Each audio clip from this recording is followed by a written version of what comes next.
Dialogue across difference isn't a modern invention, it's biblical. Old Testament scholar William P. Brown discusses how Scripture embraces diverse perspectives from the first verses of Genesis through the book of Revelation to offer a model for connection in today's divided world. Hi, my name is Crystal Cavanis, and welcome to Get Your Spirit in Shape. I'm here today with our guest, Bill Brown, and we're going to talk about his new book. It's titled Sacred Tensions Embracing Dissidence and Dialogue in the Old Testament. And Bill, I got to tell you, I'm so excited about this conversation. Wow, this book really it pushed me a little bit, and we're going to talk about that. But before we jump in, I'd love for you to share a little bit about yourself. Crystal, thank you for having me on your podcast. I'm very honored and grateful that you're interested in this little book published by Upper Room, and yeah, thanks for the question. Who am I? Well, that's a great question.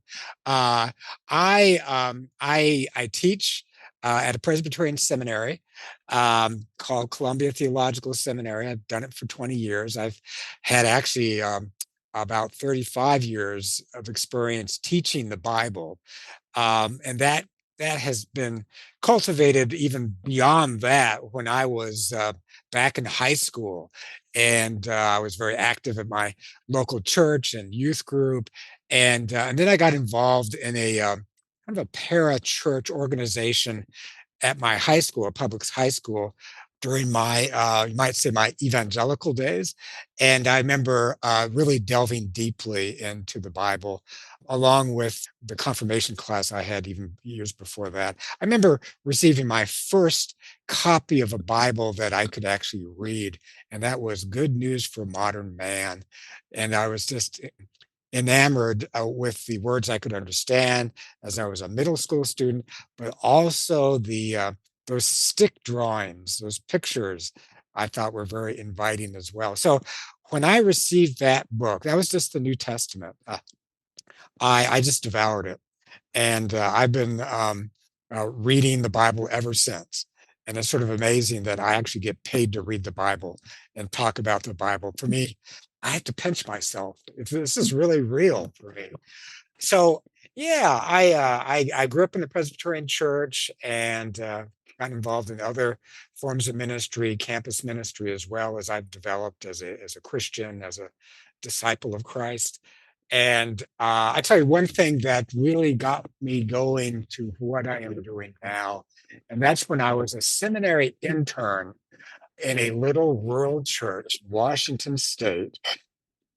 This is a call out to Sunnyside Presbyterian Church. And I did a little bit of everything. I had a great supervisor. And it was that year. So I was in my early 20s. It was that year when I felt a sense of call to continue my education in biblical studies, ultimately earning a doctorate and becoming a seminary teacher. And that year in ministry, it wasn't because I didn't like ministry in a rural or any kind of parish setting, is because I loved it. What I enjoyed the most was leading Bible studies for youth and for adults. I remember this wonderful time I had with the a breakfast club, met every Tuesday morning, and we talked about biblical passages. And I remember being asked many questions about these passages. Some of those questions I really felt unprepared in answering. And I thought, well, maybe I need to keep studying the Bible a bit, which led me on to graduate work and ultimately to teaching. And so it was that experience that really gave me a sense of call to be a teacher, but a teaching minister, if you will. And I've always considered my classroom to be sacred space for the study of Scripture.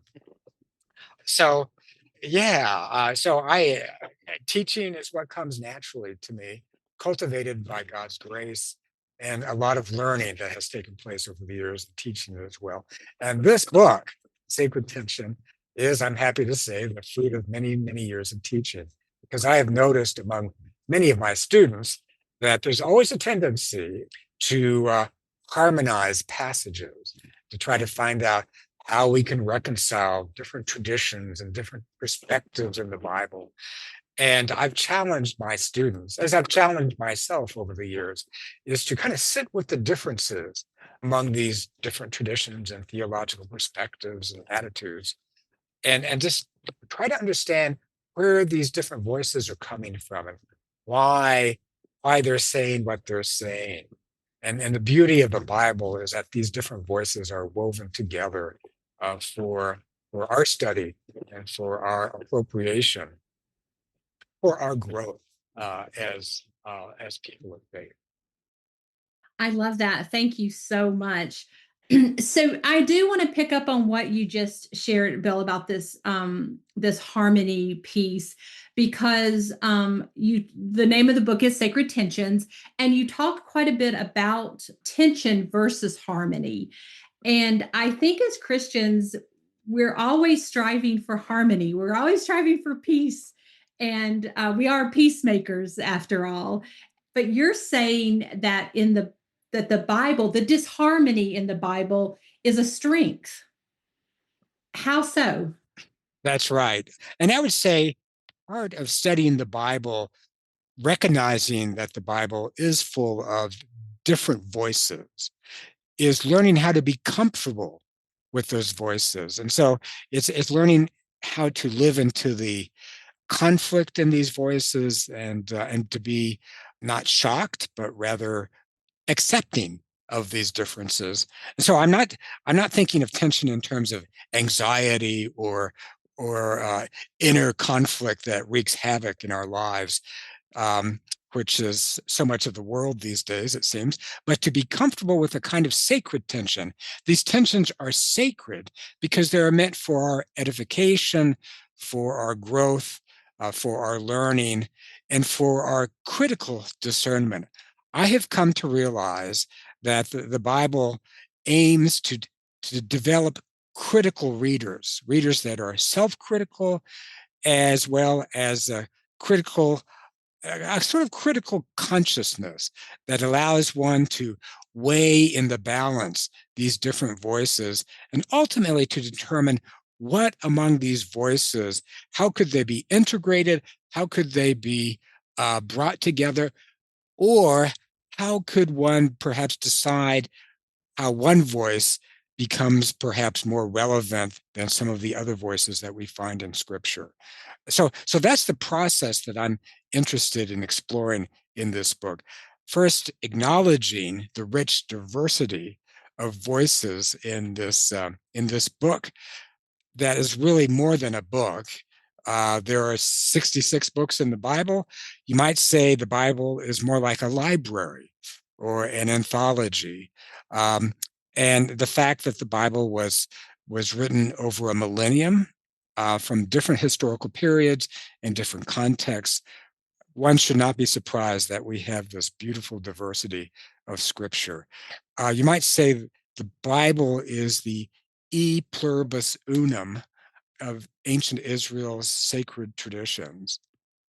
What does that And mean, Bill? so that means something, a unity that comes out of the diversity.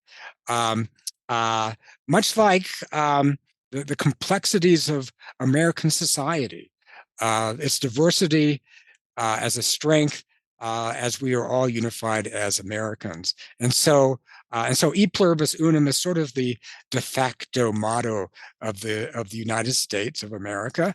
And I think in a way that could be applied to the Bible as well. There is a diversity. There's also a unity as well, that God is a God of steadfast love, and that there is purpose in this life, and there is a destiny to the world, God's creation that ends with a new creation. So there are these broad commonalities in the Bible, but these commonalities arise from the diversity of Scripture, in which different ways of looking at God, different ways of looking at our place in creation, different perspectives on law and Torah, different perspectives on evil. You might say that this is a plea to look at the Bible sort of as a multifaceted journey that if you want to explore the issue of creation in the Bible, you are launched into a journey that begins in the very first chapter of the Bible that really leads us into the very last book of the Bible, the book of Revelation and the new creation. And all these perspectives on creation that we find in between Genesis and Revelation.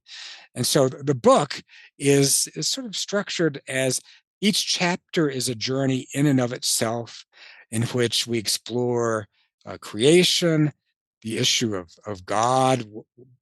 What is the character of God? And we find that God is a very complex character, and humanity is a very complex character. And wisdom covers a vast array of different notions about what constitutes a wise person.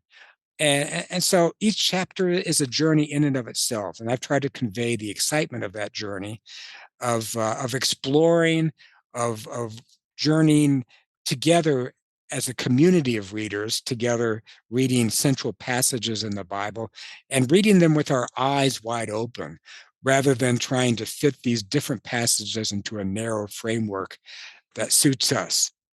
So I think, Crystal, you're right. It is a book that pushes us a bit, as it's pushed me as I've written it, and it's a way of pushing the community of readers, whether Methodists or Presbyterians or Baptists, Catholics, in a way that lends a greater appreciation of the historic theological richness of the Bible, as well as an appreciation of each of us as persons that are different from each other.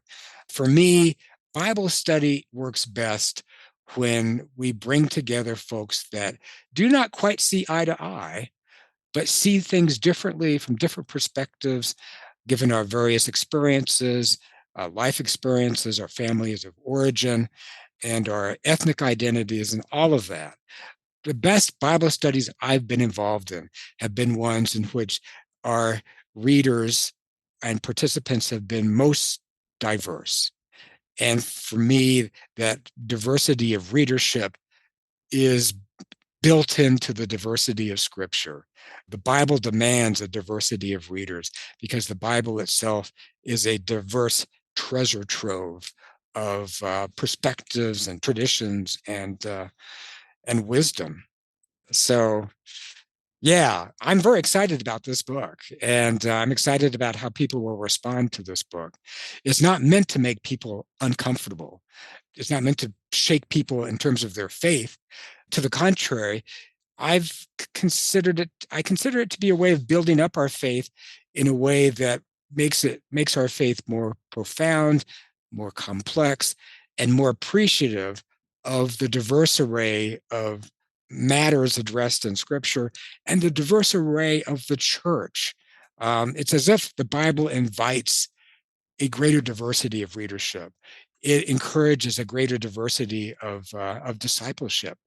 And I think the Bible also models a way of holding those tensions together through dialogue. And so that's the other term that is so important. It's not just the dissonance in the Bible.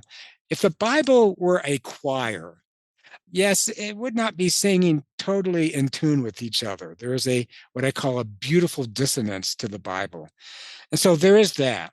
But the Bible handles that dissonance by inviting us to enter into dialogue with these differences. And without differences, there would be no dialogue.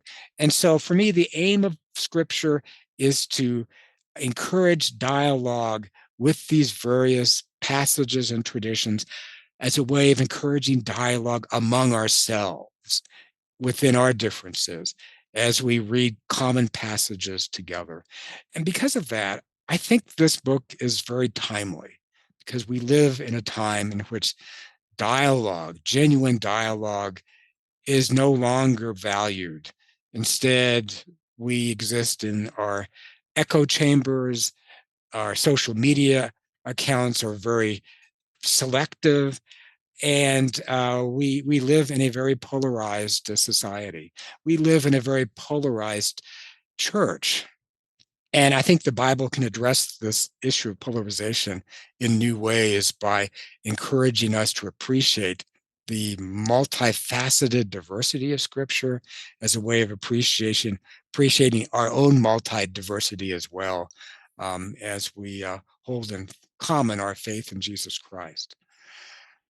That was a lot to say, but and I kind of forgotten what that question was, but I hope I didn't totally evade it.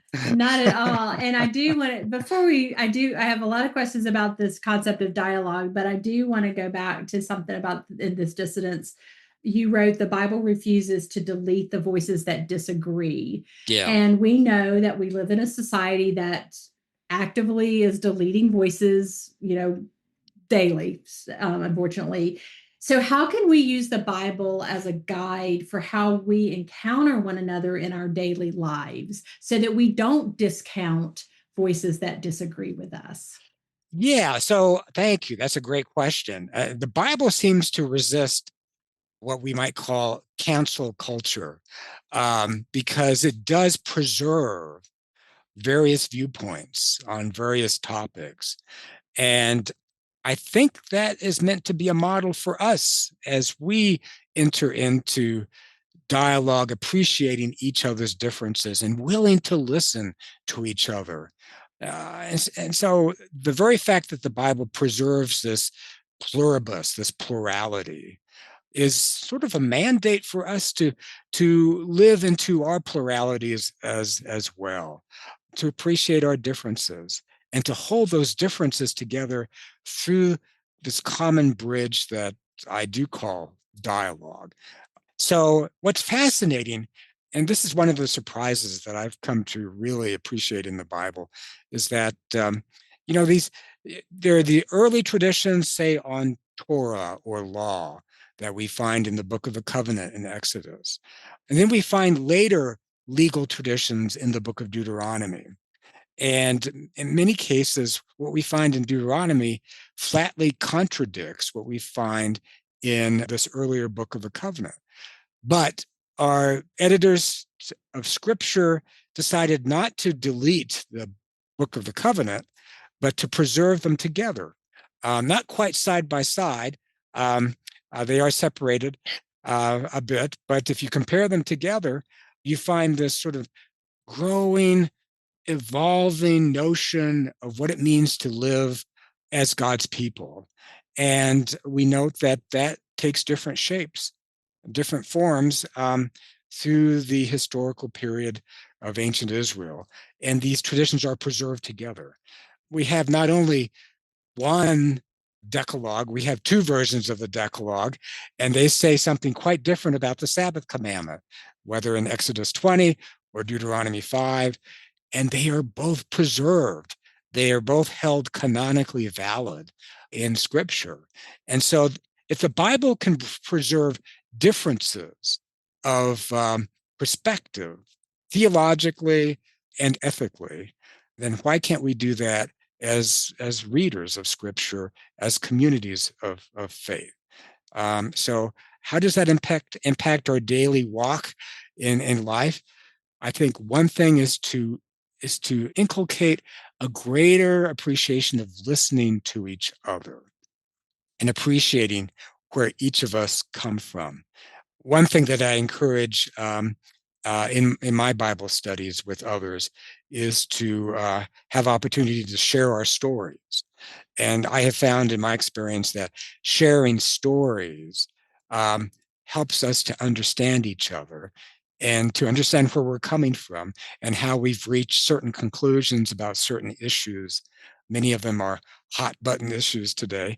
But to start that conversation by sharing our stories, as the Bible shares stories of faith. I mean, the Bible is full of stories, and it is not reluctant to share those stories, as preserved in these 66 books.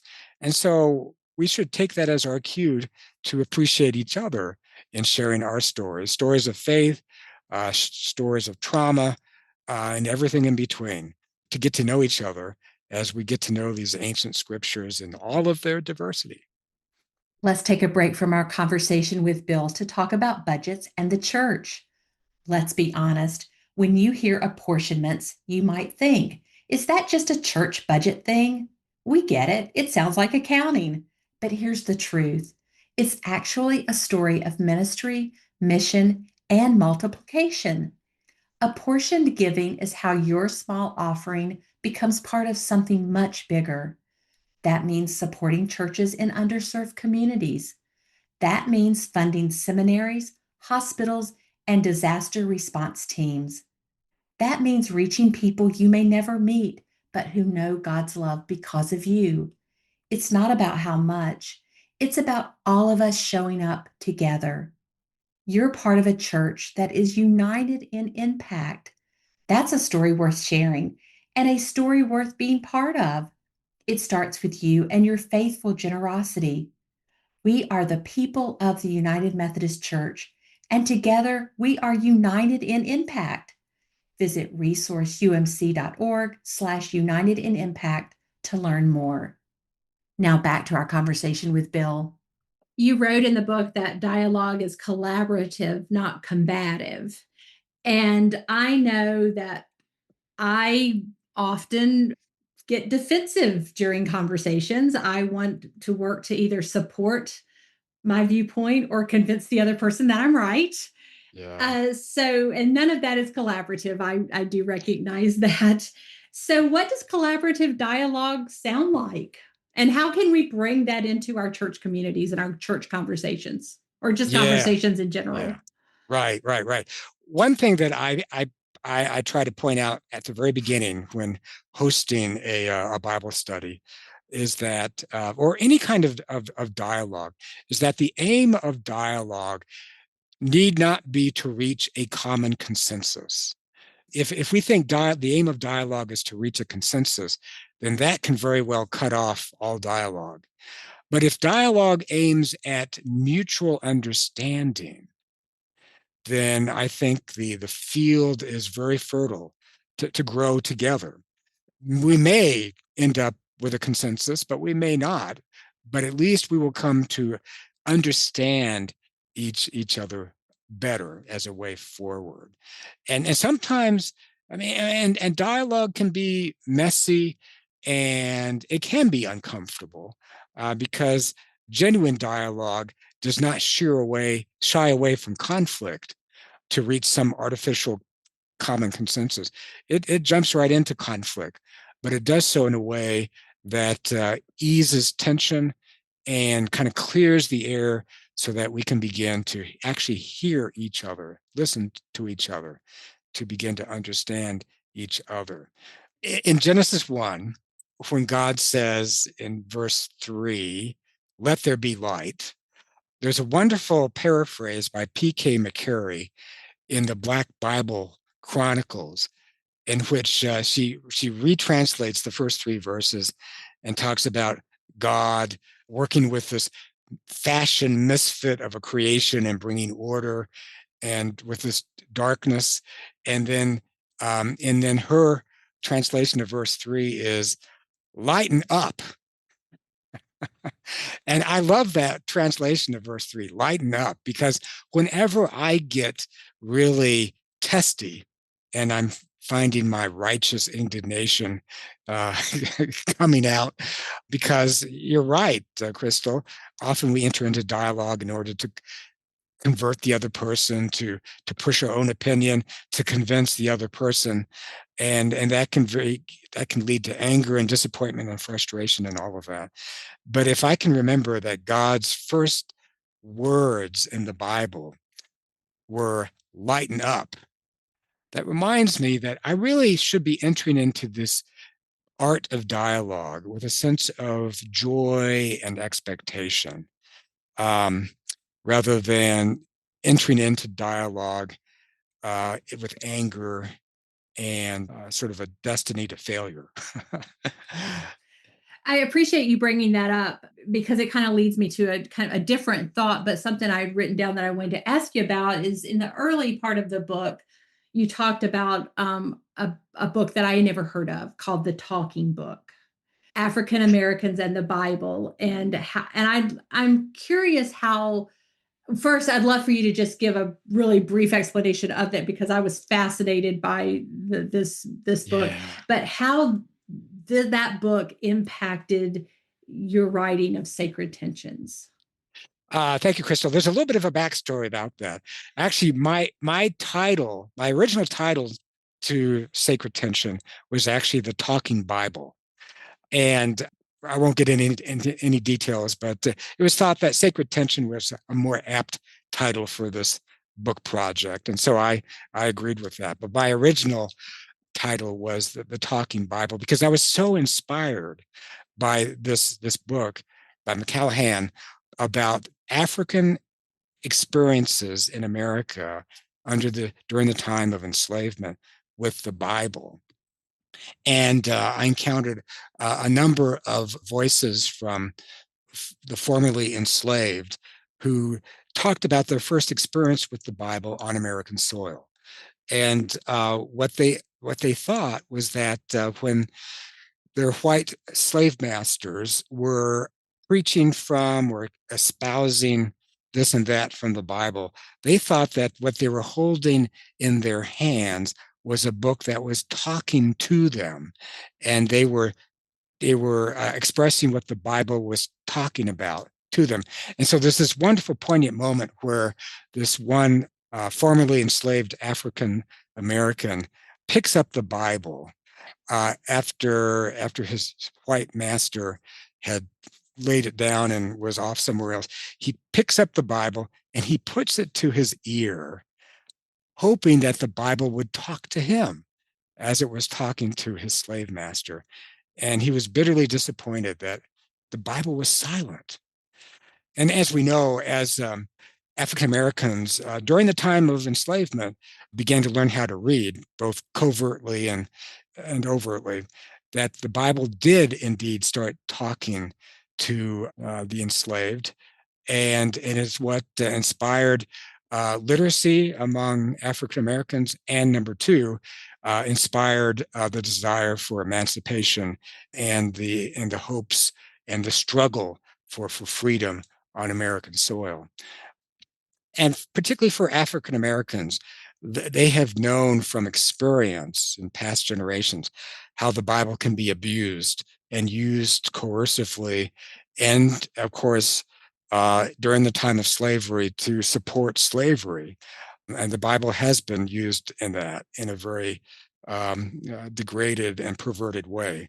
But for African Americans, they also knew from the Bible that was talking to them now about the hope for freedom and justice in their lives. So all to say is that the different ways that history has used the Bible, both in evil ways and in loving ways, goes to show how diverse the Bible can be used, which is reflective of its own diversity as well. That's why I've found it very important to note that as we appreciate the diversity of Scripture, we also cultivate a critical consciousness as well that can engage some of these traditions critically as well.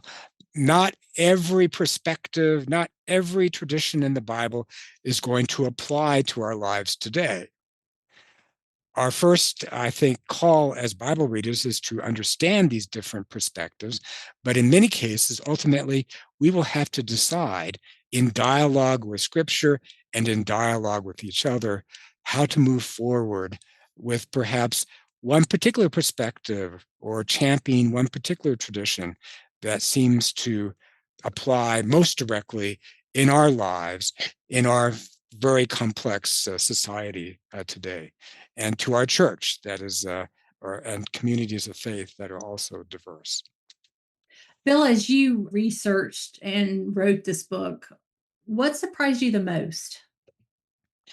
Yeah, the first, actually, the second chapter on creation, as I worked through the various passages of creation from Genesis to the Psalms, I was just really surprised how diverse the Bible lifts up humanity in terms of its place in creation. I knew some of that going into it, but I realized that there were some other passages I just hadn't taken account of until I researched this book. And so there are different creation stories in the Bible. Genesis 1, in the beginning, God created the heavens and the earth. Genesis 2, the garden story of Adam and Eve. And I've always found problematic in Genesis 1, and I'm not the only one, about humanity created in God's image. That's a beautiful, beautiful thing, but also created to exercise dominion over creation and to subdue the earth.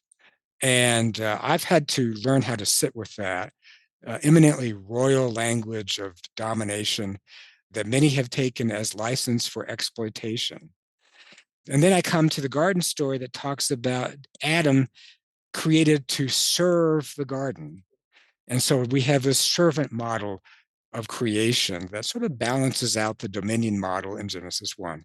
But the dominion model is still there. Then I came across a psalm that I'd never considered before, and that's Psalm 72. And I talk about it in the chapter, which talks about true dominion, the dominion exercised by the king, is one that is on behalf of the most vulnerable. It says that the king is to care for the needy, to care for the orphan, to lift up the downtrodden, and to crush the oppressor.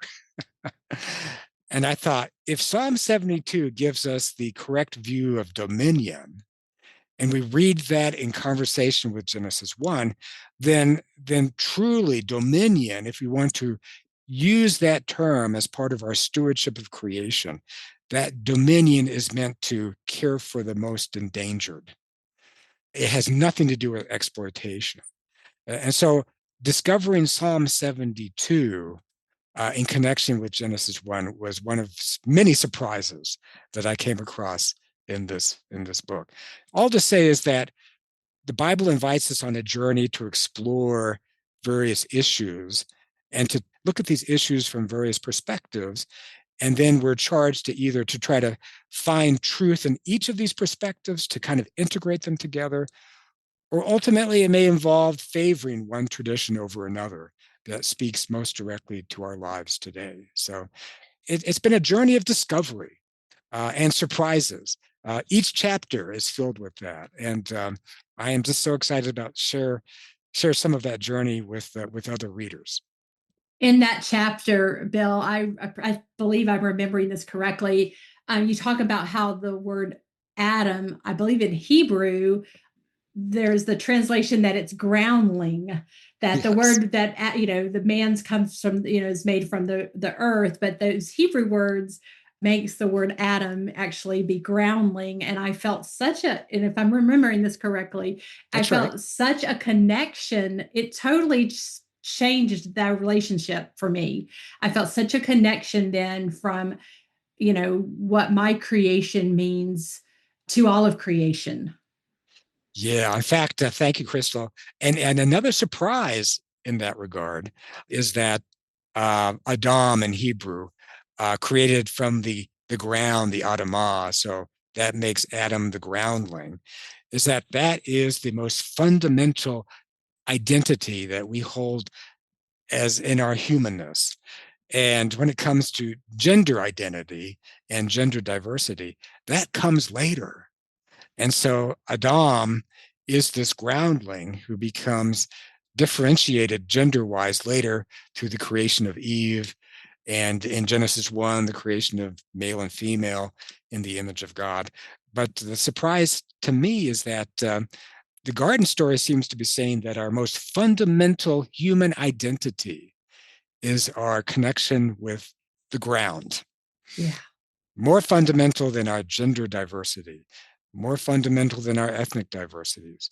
They're all important as well, and they come later in the story. But most fundamental is our groundlingness, our connection to the earth. Yeah. And I find that to be a beautiful thing. Yeah, I do too. Thank you. Well, as we finish up today, Bill, is there anything you wanted to make sure we talked about that we didn't cover? There's so much in this book, and we could spend another 2 hours, honestly, talking about it. But if there was something you really wanted to talk about, then we didn't. I sure want to give you that opportunity. Well, this is one book that I've written actually directly aimed at church study groups, Sunday school, particularly for adult participants. Every chapter has a list of discussion questions, and part of the crafting of this book, I have to also give a shout out to my wife, Gail, my partner, who critically examined every chapter and filled every draft with red marks and questions for clarification and the like. So it's the one book I've written that is Gail approved.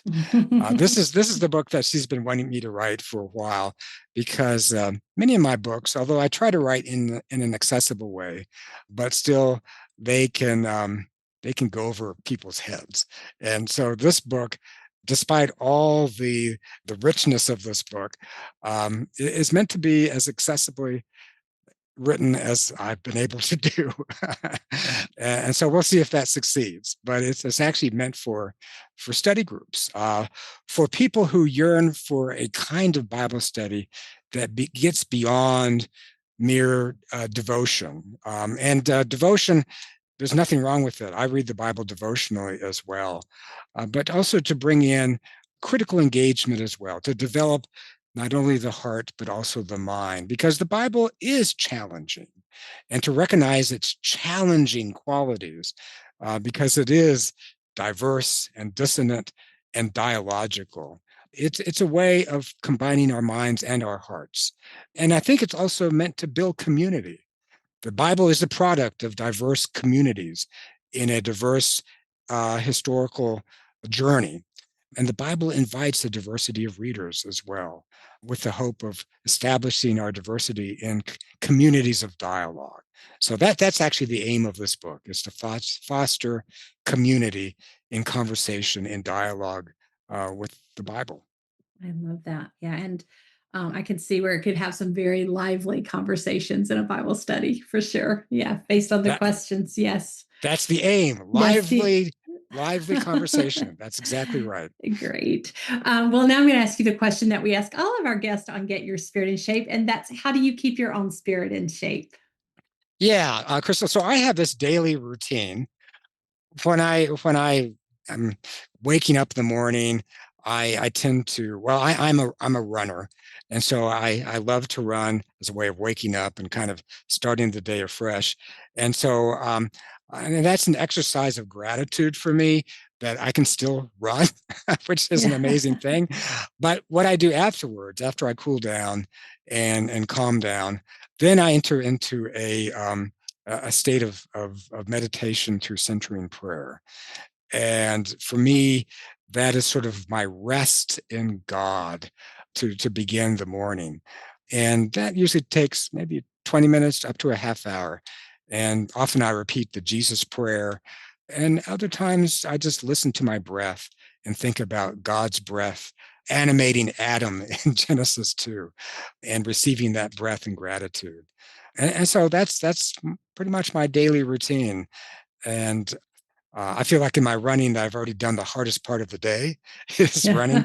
And then I rest and recuperate, and I feel restored. And then that really gives me, I think, the best way to move into the journey of the day, knowing that I have been restored by God's breath, and in centering prayer. So yeah, that's what keeps me going every day. That sounds great. Thank you. Bill, thank you for being a guest on Get Your Spirit in Shape. Thank you for writing this book. It is such a gift. And we will share on the episode page how to order the book, so that anyone who's interested can learn more and get a copy for themselves. But we just appreciate your time today. Thank you, Crystal. This has been a wonderful conversation. Great questions. Thank you. That was Old Testament scholar and author William P. Brown discussing his latest book, Sacred Tension: Embracing Dissonance and Dialogue in the Old Testament. To learn more, go to umc.org/podcast and look for this episode, where you'll find helpful links and a transcript of our conversation. If you have questions or comments, feel free to email me at a special email address just for Get Your Spirit in Shape listeners, gysis@umcom.org. If you enjoyed today's episode, we invite you to leave a review on the platform where you get your podcast. Thank you for being a Get Your Spirit in Shape listener. I'm Crystal Cavanis, and I look forward to the next time that we're together.